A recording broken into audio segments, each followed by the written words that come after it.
Welcome, I'm Jackson Bell. And I'm Tamara Bell. And you're listening to our podcast, Talking Movies with My Mom, where talk about movies with my mom. And just so you know, there will be spoilers. Welcome to the first episode of our podcast. And we are so excited that you're here with us. So we figured for the first episode of a podcast hosted by a son and mom, we would talk about mom and son movies, such as The Babadook, Psycho, The Sixth Sense. Wait. Okay, I'm going to stop you right there. What is that? Movies? I mean, those are all horror movies. Exactly, because, motherhood can be complicated, you know? Okay, yes, you're right. Absolutely. Moms and sons, they can have complicated relationships, which is definitely the situation in the first movie we're going to talk about today. When we came up with this idea for our first episode, the movie that popped into my head was The Grifters. Now, while it's not a horror movie, it's not exactly warm and fuzzy either. Instead, it's the very definition of complicated with a capital C. So let's start with a quick description. Veteran con artist Lily Dillon, who's played by Angelica Huston, works as a swindler for dangerous bookie Bobo.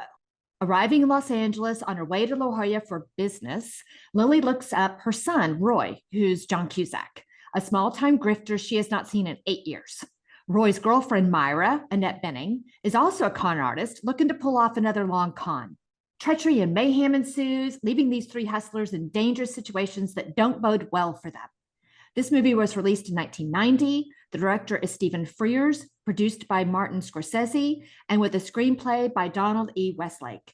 And for me, this movie just kind of personifies the idea of mother and son gone horribly wrong. Very wrong. You know, I'm not sure who it was, but someone in authority didn't want Angelica Huston for the role of Lily because they thought that Angelica Huston was too regal, too much of a lady that didn't really fit with the Lily character. And, you know, that's not wrong. Obviously, Lily is not that. Lily was born and grew up in a very small town in a trailer. She was poor, basically coming from the wrong side of the tracks. Needless to say, she didn't have the upbringing that Angelica Huston had had. But to make Angelica Huston more Lily-ish, they decided to put her in a cheap blonde wig. And that's how they'd make her seem more like Lily. But in all honesty, I can't imagine anyone else playing that role but Angelica Huston, blonde wig or not. Well, looking it up, apparently they wanted Sissy Spacek to play Lily. Oh, okay. Well, now that would have been an interesting choice. Also, Cher was considered at one point to play Lily, which would have been a bit interesting, to say the least. Right. Yeah, definitely. But I think they did an amazing job casting Angelica Huston because here's the thing that I kind of see in Lily's character. She is smart and beautiful. And that's how she's been able to accomplish everything that she has in life, how she's been able to survive in life, because she's used her smarts and her beauty to basically manipulate people, right? To do what she wants them to do. I mean, she's a con artist, she's a swindler. And Lily, I think, wants to present this air of being more sophisticated, being more high class, coming from a well-to-do background. And so to have Angelica Huston, who already possesses all of those traits, I think actually really played into who Lily is. I mean, I think it ended up being a brilliant casting choice because she's exactly what Lily is trying to emulate. Oh, yeah, no, I feel Angelica Huston definitely put a lot of herself into Lily, and she was able to make her that interesting because of that. And I just got to say this before we deep dive into this story, though, okay? I have to say, sorry, but truly, no one wears a khaki trench coat better than John Cusack. So the trench coat scene in this movie is when John Cusack's character, Roy Dillon, and his girlfriend, Annette Bening, are on a train on their way to La Jolla, as, you know, one does when they're trying to figure out what their mom is up to, but they don't really want to ask her because they haven't really talked to her in 8 years. And so they're not really that close, but they think that she's up to something, but he needs to be like, make it on the down low as to how to figure out what she's up to. So they're on this train to La Jolla, and Roy sees these sailors getting on the train. And so he's like, you know what? I think I'm going to go back and get a drink. I'll be right back. So he gets up and he walks into like a bar car I mean, what do they call those things? Do you know? I don't know. Club car? Something like that. Anyway, he's back there for a while, and Annette Bening's character, Myra, starts to wonder what's keeping him so long. Let me go check it out. So she walks to the next car, but stops when she sees Roy sitting at the table with the sailors. And, he's wearing his trench coat, and I guess he's playing some game. I'm not sure what it's called. Some dice game. Yeah, like a bar dice game. It's in a glass. I don't know. I'm not a con person, so I don't really know what these terms are called. Yeah, we aren't exactly grifters, folks. We don't know much about this stuff. Sorry, I didn't look that up. Okay, yeah, it's just called bar dice. Bar dice. Okay, there you go. Man, what a generic name. Right? I mean, he needs to have a little bit more pizzazz to that, don't you think? Yeah, it's like, what do we call this game? Well, we're at a bar and we're playing dice. Bar dice. Right? I mean, okay, whatever. So they're playing the bar dice game, and obviously Roy's winning against these poor hapless sailors because they don't know that they're actually sitting with somebody who's like a pro at this. This is his day job. But Annette Bening sees him doing this. And I think that he's wearing the trench coat because doesn't he have like some, like, I don't know, like some magnet or something hidden in the sleeve? Yeah, it's like a way to cheat the game. Okay. And so Annette Bening sees him, and it's that moment, which I kind of think that this is, and I don't know about you, so you have to tell me, but I think this is one of those pivotal moments in the movie because at this point, she doesn't know that Roy is a grifter. Okay. She's buying into his saying that he's a salesman. That's his cover story. I mean, well, okay, actually, he is a salesman, but salesman is more of his side hustle. His real job is as grifter. And it's at that moment she realizes he's a grifter. He's cheating these sailors out of their money. Oh, yeah. And is almost elated, right, by this discovery because she's also a con artist. Only her deal is the long con, not the short one. And I think this crystallizes a few things for Myra regarding Lily, too. Because earlier in the movie, Myra met Lily when Roy was in the hospital with internal bleeding because of a con game gone wrong, although Myra didn't know any of that at the time. And so Lily, who of course has Myra's number because, Lily's no stoop, right? I mean, she knows what's going on. She clearly thinks she's up to no good and is trying to convince Roy to dump Myra, which gets Myra all bent out of shape and talking smack about Lily to Roy. Just your typical mom meeting the girlfriend for the first time situation. But once Myra sees Roy as a grifter, she connects the dots that Lily is too. And then she makes the decision to follow Lily in La Jolla to see what exactly her game is, which clearly is a pivotal part in the whole movie because that leads to the downfall of Everybody. everybody. Crime doesn't pay, especially in this movie. For sure. And something else I think that is telling about this movie is that Roy and Lily are actually in only a handful of scenes together. Oh, yeah. Mainly in the hospital and at the very end, which is very interesting because, again, these two are the core characters of the whole story. I mean, Roy's the protagonist, but, well, they're all protagonists. He's like a tritagonist. I don't know if that's the proper term for it, but at its core, it's a mother-son story. And it's interesting how, despite it being a mother-son story, the mother and son aren't actually on screen together for a large portion of the movie. Yeah. If this had been a movie about three con artists, right, who weren't related to each other, but who came together because all three were trying to hustle the same person. And then they realized, well, instead of fighting each other, maybe we should come together and create this big con game or whatever. Yeah, it's like a heist movie almost. Right? I mean, if it had been that. It sounds kind of like your favorite movie, Mom. 3,000 Miles to Graceland. Oh, God. Okay, don't even get me started on that one. But I think that would have been a fascinating movie, too, because those three characters separately are really interesting. So I think if it had been more like a heist movie, right, without the family dynamic, it would have worked. But the fact that two of them are son and mom ratchets up the crazy by 1,000%. I was thinking too, what if Lily was, like an aunt, or if she was like a grandma, would have had the same impact? Because I feel like oftentimes we get these parent-child rivalry sort of movies because of the closeness. There's a reason why in action movies, dads always losing their kids. Right. They never lose a niece or a nephew because the emotional impact wouldn't be there. Which is another reason why we get these types of movies where it's like mom versus son, dad versus son, because these kids came from their parents. They have their DNA and yet they're against each other. Typically parents and their children should get along because that's how it usually works, or at least that's how we want it to work out. But sometimes that's just never the case. I think you're right. I love this movie for a lot of different reasons. Obviously, it's a cautionary tale, right? This is what not to do. As a mom, Lily just kind of screws it up from the get go.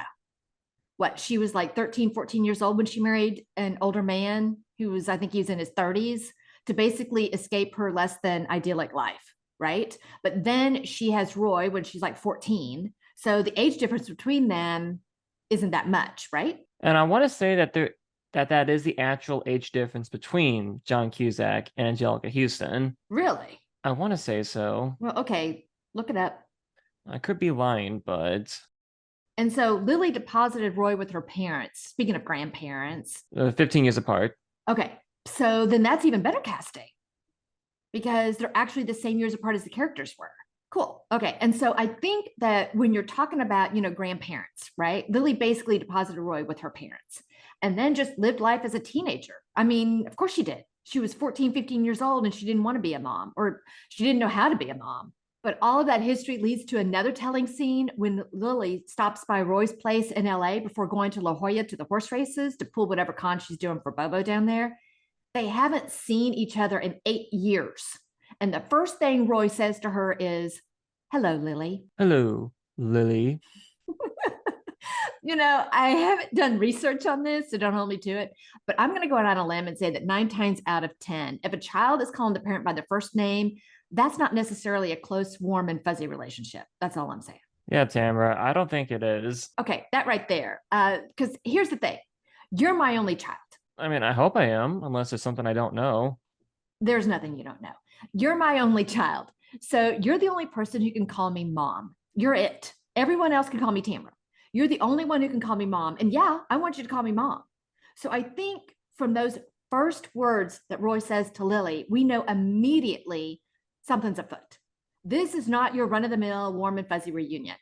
Oh my God, I haven't seen you in 8 years. I'm so sorry I haven't shown up. I can't believe I've let it go this long. Please forgive me. I'm here to make amends. I love you. What can I do? Exactly. We don't get like a 20-minute long flashback sequence detailing their entire relationship. We get all that within that one line, "Hello, Lily," and that's all we need to know. And then it's, no pun intended, but then we're off to the races, right? A lot happens in that scene because not only do we see they obviously have a strained relationship, but that's the time when Roy's not looking so good. Because earlier, right, Roy had been beaten in a con game gone bad. He had internal bleeding. Lily notices, calls a doctor who owes a debt to Bobo, the mobster. And here, okay, she does show some motherly instinct by threatening the doctor with death if he doesn't save her son. I mean, what mom wouldn't do that? I know you do for me. Oh, but for sure. And so thankfully, he does survive because otherwise the movie would be really short. Yeah, if the relationship was any good, it would have been a very short movie too. Right? If they had hugged it out in that first scene and then Roy goes off to the hospital and she makes sure that he's all taken care of and then she leaves because she's got business to take care of, but they send Christmas cards to each other every year and call each other on their birthdays. Yeah, probably not much of a movie after that. Now, speaking of movies, how did you find out about this one? What made you want to watch this? Did you watch it when it came out? Did you rent it? Did you see it on HBO like you usually do? Right. I want to say that, it had to have been on HBO or Showtime, one of those. I think just one night I plopped down and watched it and was just mesmerized by it because it, just was a movie where you didn't expect the ending, right? The ending kind of just comes out of nowhere. And that's what makes this movie so powerful. And I think I forgot to mention this before, but this movie is actually based on a book called The Grifters by Jim Thompson. And it was published in 1963, which, okay, I can't even imagine what the reception was to this book in 1963 when it is shocking in 1990. And how different is the movie from the book? A lot of the dialogue from the book is also in the movie. Like when Roy says, "Hello, Lily," and the scene where Lily threatens the doctor's life, that's straight out of the book. The only thing is that the movie and the book end in the same way, but in the book, the motivation is different. And I think the reason for that deviation is I read on Wikipedia, the entry for the Grifters, where it says that the director, Frears, really wanted Westlake to write the script for this movie. But he had turned down the project. He was like, no. The story is just too gloomy. And yeah, right? It's pretty damn gloomy, right? And so I get where Westlake's coming from. So Frears phoned Westlake and basically convinced him that if he saw the story as a positive one, if he considers it a story, Lily's drive to survive and kind of come at it from that angle, then hey, maybe it could have an upbeat ending. So the motivation at the end of the movie is different from what's in the book. Okay, so in the movie, you want to start with the movie or you want to start with the book? Let's do the book first. Okay, so in the book, Lily has basically faked her death because Myra, Annette Bening, tried to kill Lily to take the money that Lily's been stealing off the top from Bobo. So Lily has faked her death and she's basically trying to pass herself off as Myra. She knows that she needs the money to escape because all the money that she skimmed off the top was in the trunk of her car. And now that there's a death, she can't take that car because technically she's not supposed to be Lily Dillon any longer. And so she's on the run. Right. She ends up back at Roy's place where he's hidden behind some like crazy clown paintings, $52,000.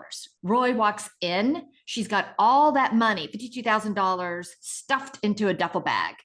You know, okay, that's going to be a little heavy, right? I wonder how heavy that would actually be. I don't know if I could carry it. I think that would be really, my puny arms would not be able to carry that. I don't think. But Roy's all like, what are you doing with my money? You can't take my money. She's like, I'm going to go get something to drink. So she brings out a glass of water for Roy. And in the book, it's described as he's kind of taken aback by that. Like, oh my God, she's done something nice for me, which is kind of sad. But she keeps saying, you have to give me this money. And he's like, no, I don't. And basically he's trying to practice some tough love on her, right? Because she's 39. And even in 1963, $52,000 wasn't going to last her the rest of her life. And so Roy's trying to tell Lily she needs to go legit because you can't go back to the grift because Bobo's going to find you and then you're dead. And she's like, no, no, no, no, no. How can I ever survive? I can't. I'm too old. I can't not do the grift any longer. So then, and this is where it gets like mind blowing what the F is going on here. Even in the book, she is like, what if I told you that I wasn't your mother? Oh, shit. And then she starts trying to seduce him, which is kind of crazy, right? I mean, he's like, what do you mean you're not my mom? That's the craziest thing I've ever heard. Of course, you're my mother. You need to, what are you doing, Lily? Because she's trying to come on to him. And surprise, that's not working. So then she pivots to belligerence, yelling, why won't you help me? So Roy takes the glass and starts drinking from it. I guess he needs like some water to rehydrate after screaming at her or something. I had a drink. Right. All I've got is this stupid water, but I'll still drink it. So now, so far, this is exactly what we see in the film. Only in the book, she sees him drinking from the glass. In the film, her back is to him, so she doesn't see him take a drink. So in the book, she picks up the bag that's got $52,000 in it and swings it at him with all of her might. And apparently Lily's got a lot of might because she's got a lot of rage in her.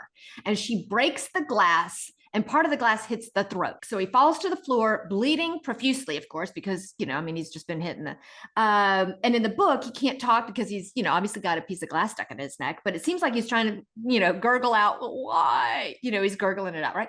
And again, it's totally off the rails here because she, instead of trying to save him, I mean, of course, he's probably, beyond saving, but instead of her last words to him being, I'm sorry, I'm a horrible mom, I love you, let me get my redemption now because you're fixing to die kind of thing. Instead of that, she picks up all the money that went flying from the bag when it hit the glass. And I'm thinking, oh my God, who does that?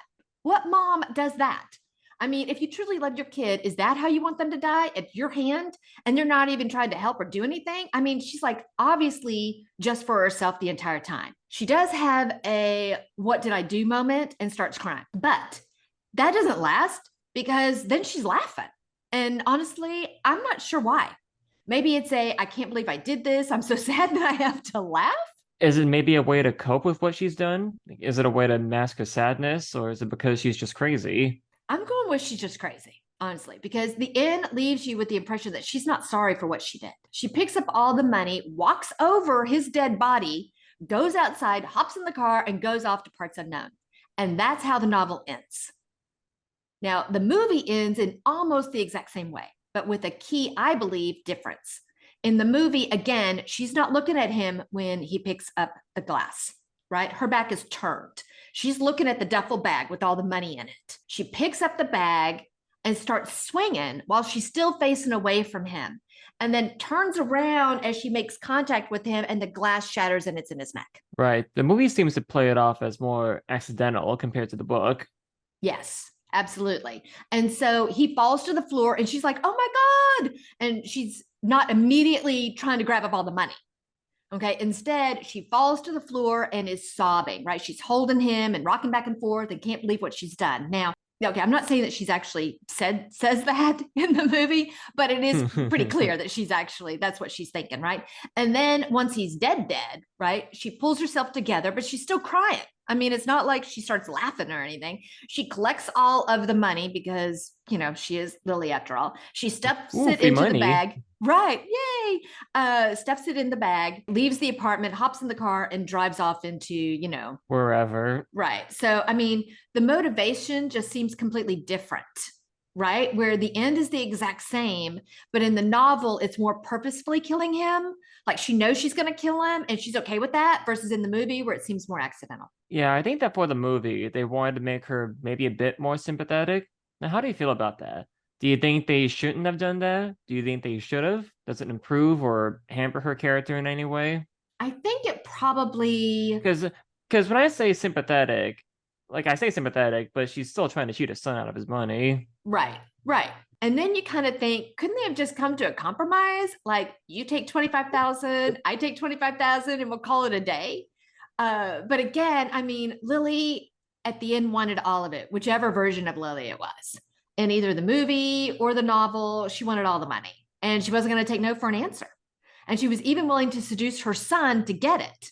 I think that, even though it sets it up as more of an accident in the movie, in the end, it's the same result. Don't be a mother like Lily. I guess that's the main point here, right? Don't be a mother like Lily, because that's not good. But who's not a mother like Lily? Oh, yeah. I think I know who you're talking about. Our next movie that we're going to discuss is the one and only Terminator 2, T2. Judgment Day. Bum, bum, bum, bum, bum. Sorry, I had to give a little sound effects there.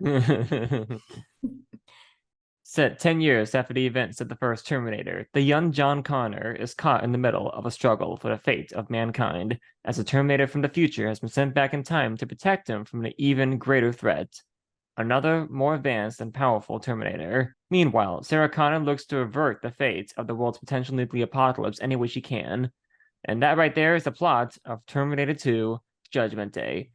What can be said about this movie that hasn't already been said since its release in 1991? The movie honestly still holds up in every aspect, from the effects to the writing, the acting, the storytelling. Even if it seems like a remake of the first movie, similar plot beats and all that, it's still elevated by the higher budget, which is used to far greater effect with its action scenes, set pieces, and special effects, both practical by the late great Stan Winston in his studio, and computer generated from Industrial Light and Magic, which still hold up to this day. Oh my God, yes, absolutely. And I just have to say, Jackson already knows this, but I am, what would you call them? Like a what? A Terma freak?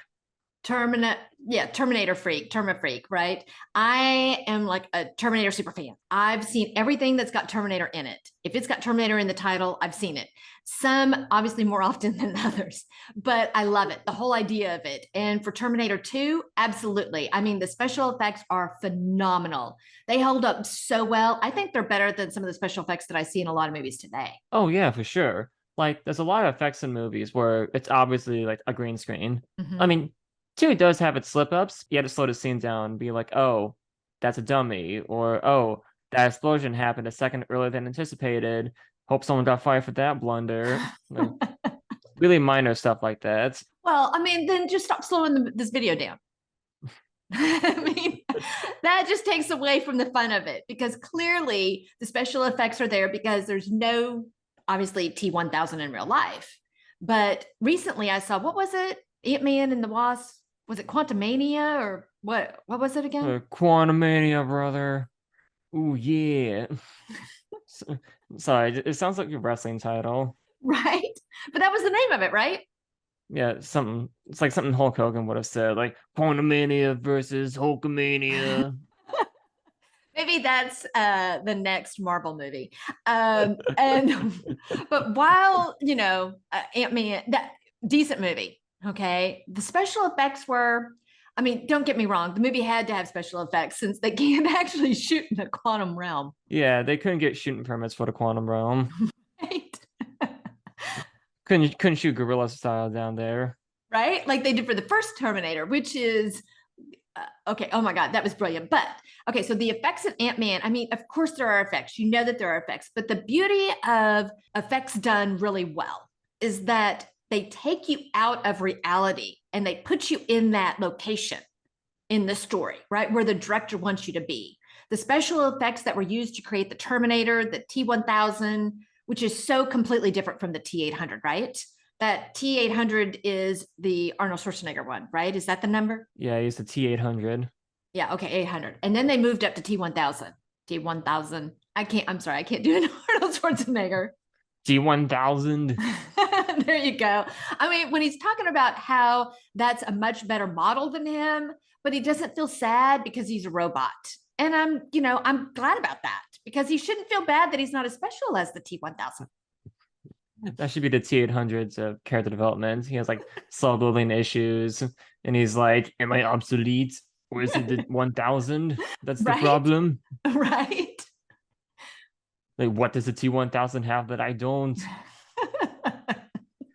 And then the T-800 and T-1000, they go to like family counseling to put aside the differences. Psychologists is all like, "Look, you two may look different and act different and talk different and do different things, but you still come from the same DNA as Skynet." And that's when they look at each other, their eyes watering, their lips quivering, and they fully embrace. But the special effects, that would have been amazing. But the special effects are just eye-popping. But that doesn't take away at all from the really amazing story. Right, because at its core, what I love about this movie is that it totally could have been a tech demo because, James Cameron, he's always pushing the boundaries of special effects. I could even argue that like Avatar was nothing but a tech demo for like 3D cameras and mocap, green screen, all that stuff. But T2, I love that he really wanted to focus on the story and the characters. How this one was done was he and his co-writer, William M. Wisher, who also co-wrote the first movie with him, both guys rewatched the first movie and they were thinking, what should we make the sequel about? Because we want to expand from the first movie. Because all good sequels expand ideas, thoughts, and actions from the previous entry, whether it be in books, shows, video games, anything. And they wanted to focus on the characters, on the story, take these characters in different directions, which is why we have the Schwarzenegger Terminator becoming the good guy. That's when we get Sarah Connor and her little story arc, and we get John Connor for the first time. Well, not for the first time, because we saw him as an adult in the first movie at the very beginning, but right. As a kid, he's very different from what we're used to seeing. And what I love best about it is that the focus is all about the family aspect. Because to me, that's the true core of the movie. You have all these great effects around this cool action, but at its core, the movie's about family. It's a family story between a mother and son. Right? I mean, it's your typical mother-son relationship if your son was designated the leader of the resistance after robots have killed 3 billion people and the rest of humanity, in order to survive, needs a leader who just happens to be your kid. Yeah, nothing big. Yeah, nothing out of the ordinary. But I love how you're talking about how the relationship between them is absolutely at its core. Is that the reason why you chose this movie for this episode? I actually want to say, yeah. Again, I love that there's so much stuff's going on in the foreground, but in the background, the true heart of the movie lies between the relationship between Sarah Connor and John Connor and the T-800, all of them together, acting like the family that John never really had growing up. So you're absolutely right. They are acting like a family unit. And, one of the scenes that I think is really telling is Sarah and John. And are we just going to call him the Terminator the entire time? Well, there are 2 Terminators, so let's call him the 800. 800, okay. Schwarzenegger. Okay, right. Right. Okay, so we've got the 3 of them, John and 800, although that just sounds so impersonal. You are number 800. Right. We need to give him like another name, like Tommy the Terminator or something like that. But let's Tommy the Terminator. That's the kids' version of these movies. Come to Nick Jr. Right. So we've got John and the 800. Okay. Try to rescue Sarah from the mental institution where she's been locked up because the doctor that was in the first movie is in this one and he still thinks that she's crazy. All of a sudden, we've got T-1000, Robert Patrick. Okay. So I'm going to like sidetrack here, but there are certain movies where you think that maybe the actors were chosen because of the time in which that movie was made. Like, who is hot at that moment? And that's who we're going to have to get for the movie. And then there's movies that transcend that casting. Like, I think The Grifters is one of them. I mean, the three of them transcend that movie, even though they were all obviously hot actors and everything. They were everything at that moment, right? That casting holds up perfectly today. And the same with T2. And I would argue the first Terminator. I mean, I can't imagine Linda Hamilton not as Sarah Connor. Right. And Edward Furlong as 10-year-old John Connor. I mean, that's just how it is. And Robert Patrick is perfect as T-1000. So, yeah, okay, sorry, I just had to deviate, but I just had to make that point. Anyway, so getting back to the story. They escape the institution, right? They've gotten rid of T-1000 and 800 is driving. Sarah turns to the back seat because John Connor is right, behind her. And she turns to him and the look on Edward Furlong's face is almost like, oh my God, I'm so happy I get to see my mom, right? And Sarah goes to hug him and he's looking like, I'm ready for her to hug me. I've missed her since she was put in the institution 6 months ago, right? But that's not what happens. She's actually starting to pat him down, checking him for injuries to see if he got hit by some wayward bullet. The look on Edward Furlong's face at that moment is complete disappointment and devastation. When he realizes that his mom is not turning around to hug him, but to just make sure that he didn't get injured. And then she yells at him and says, don't risk yourself for anyone, not even me. And then he yells back, but I had to get you out of there. And that right there, I think, is a perfect example of where this relationship is at that moment, right? Where she is his entire world, as most moms are to their 10-year-old children. But for her, she has to be like, okay, you have a mission that's greater than our relationship. And I have to make sure that you're ready because when Skynet blows up 3 billion people in 1997, you're going to rise to be the leader of the resistance. And you have to be ready and you can't die on my watch because then what happens? And I know that's kind of covered in dark fae, but we're not even going to really consider that. Yeah, it's weird. The Terminator timeline's honestly screwed beyond belief. Right? Just watch the first 2 movies. You'll be fine.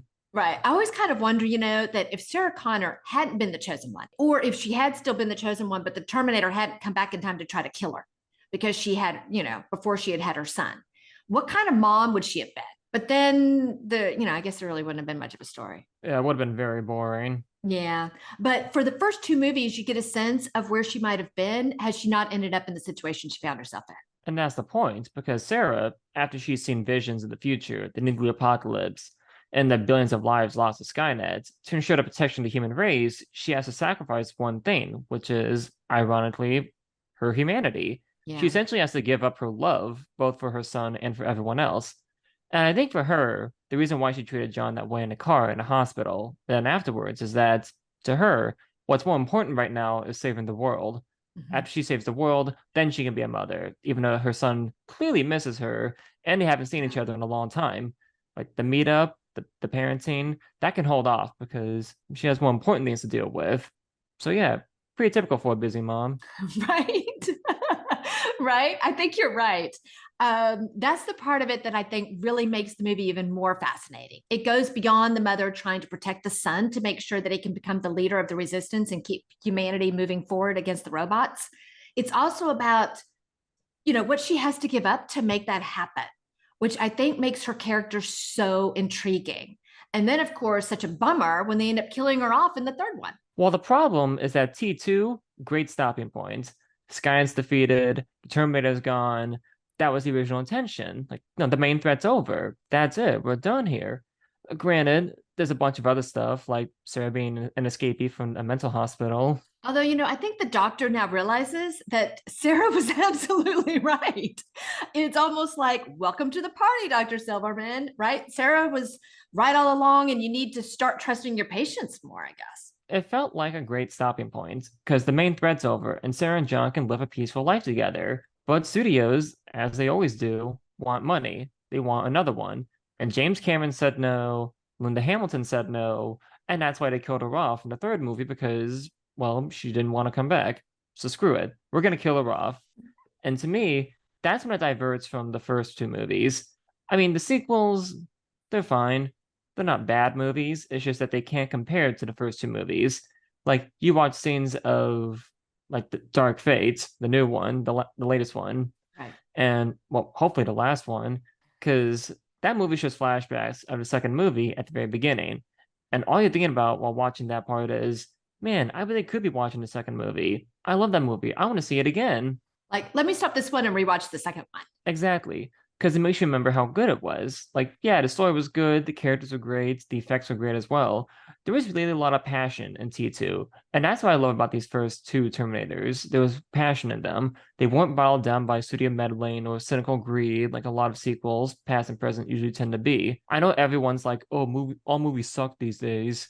But the problem we're facing could be seen back in the old days as well. Yeah, I don't think they needed to make a third one. Sarah's story would have gone on where maybe she could have shifted gears, right? Maybe she still would have been kind of messed up because it still would have been in the back of her head about the reality that could have been.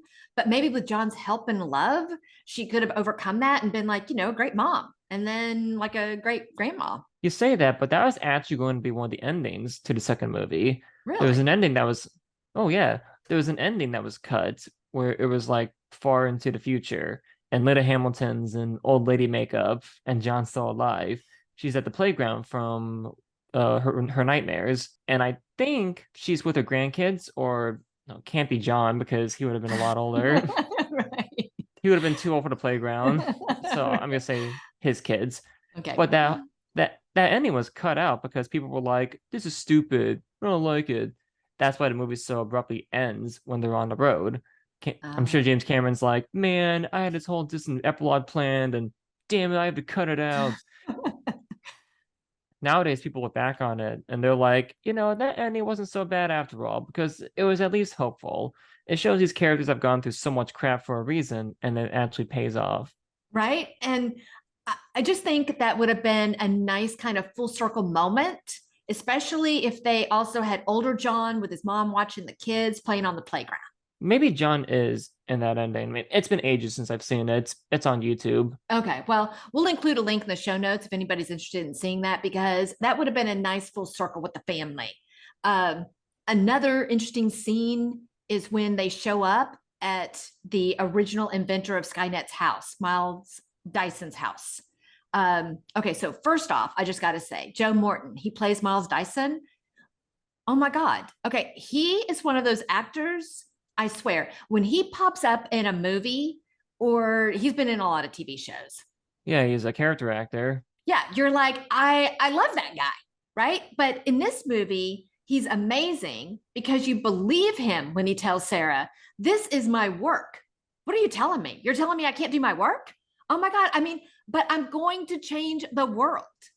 And then Sarah tells him, "Well, yeah, you are going to change the world, but in the exact opposite way from what you wanted." It's at this point, okay, so she's invaded his home, shot him in the arm, roughed him up, right? And he's telling her again, "I'm on to this fantastic creation." And she's like, "You don't know what it's like to create something." At first, I thought it really just meant like the physical act of having a child.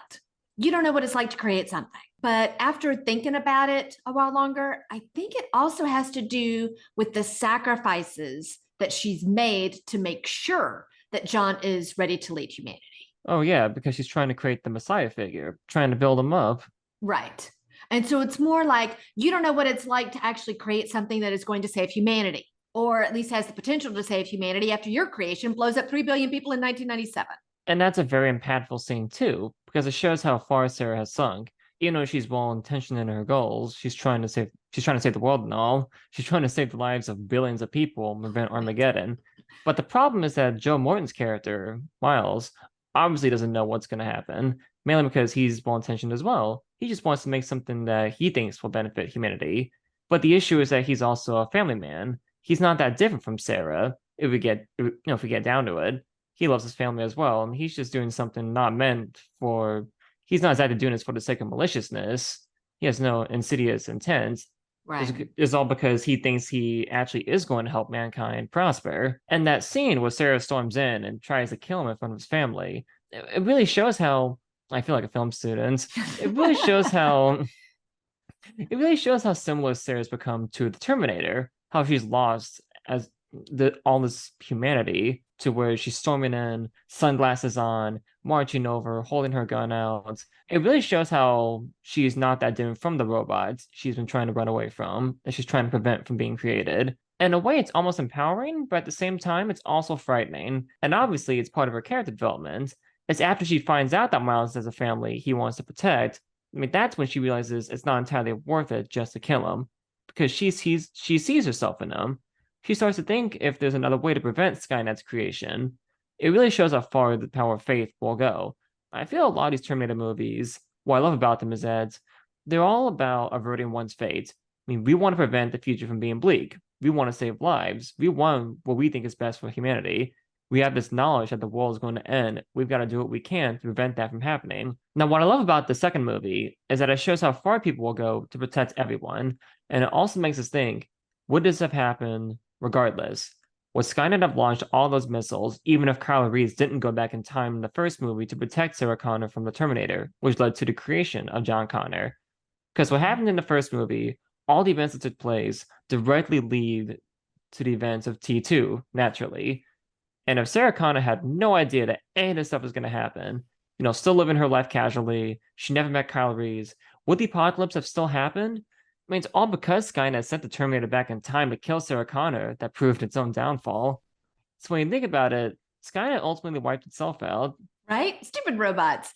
But yeah, I think you're absolutely right. For whatever reason, Skynet didn't trust that it could actually, in the year 2029, I think that's when it all goes to hell in a handbasket, right? 6 more years. If Skynet thought it could win the war against the resistance, then why would it send T-800 back in the first place? Skynet clearly didn't feel that it had a winning hand, so to speak, and it needed to sort of, I don't know, increase its odds by, let's just go back in time and get rid of John Connor. Then none of this will end up happening because the resistance won't have a high win. High fiving everybody. I guess, I don't know. I mean, I'm trying to figure out what's inside of a robot brain, which I don't even know if that's possible, but for some reason they realized that John Connor was the leader that he was because he had prior knowledge that this was going to happen. I guess. I mean, that's what I'm thinking. Don't we see adult John in Terminator Salvation listening to the tapes that Sarah had made for him at the end of the first Terminator, where she kind of she spells it all out, right? What's going to happen per what Kyle Reese had told her? Oh, yeah, I believe so. I know Sarah recorded a bunch of tapes with John at the end of the first movie while she was pregnant with him. Right. And so I think that he's listening to those during Terminator Salvation. So he has some clue as to what's happening. So I think Skynet, like it's a person, Skynet had to have seen that, by the way, that, John did know certain facts and that things were going to happen in a certain way. I'm guessing that they thought, oh my God, we have to kill him before he's even born. So I don't know if James Cameron thought that far ahead in that original script where he's like really plotting this out. And if this happened, and then this is what Skynet is thinking, and all of it, I don't know. Well, considering the original movie was nothing more than a standard sci-fi B movie, I don't think he thought that far in advance. And since he didn't want to do a sequel originally, so I guess probably not. But you're right. What happens in the first Terminator absolutely plays into T2. And that brings in the Joe Morton character, because that's what potentially could lead to Skynet because of what's left behind in that facility when Arnold Schwarzenegger is killed in the, you're Terminator fucker, and then he gets crushed. Oh, yeah. But, just not crushed enough, which obviously then leads to what happens next. And you do have to kind of just wonder what Sarah might have been had she not gone through all of that. But I guess the thing is that she did.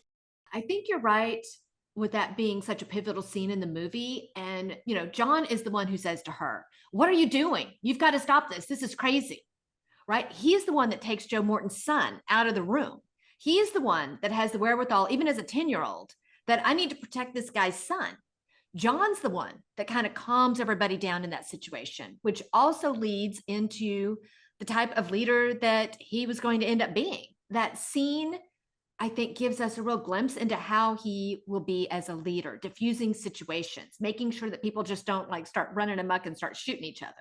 And so I can't help but think that, if her character had been the chosen one in Terminator, that if humanity had to rely on Lily for its survival, I think we'd all be goners. Yeah. She's not going to sacrifice herself in the way that Sarah did to ensure that her son grew up in a way that was going to be able to lead a resistance against robots, right? I mean, because when push came to shove, I guess literally when push came to shove, Lily walks over her dead son's body with a duffel bag full of cash. They're not exactly the most heroic of characters. No, not really. But I find that both movies, in their own way, really bring home the idea that mother-sons can be a complicated relationship, and hopefully we're better at handling it than Lily. But on that note, thank you so much, everyone, for joining us for our first show. Until next time. Bye, y'all.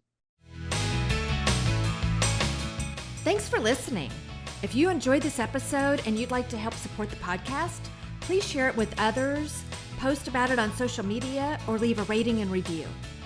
And as always, you can head over to talkingmovieswithmymom.com to sign up to our email list, as well as check out all the links and resources from today's episode in the show notes. Thanks again, and we'll see you next time.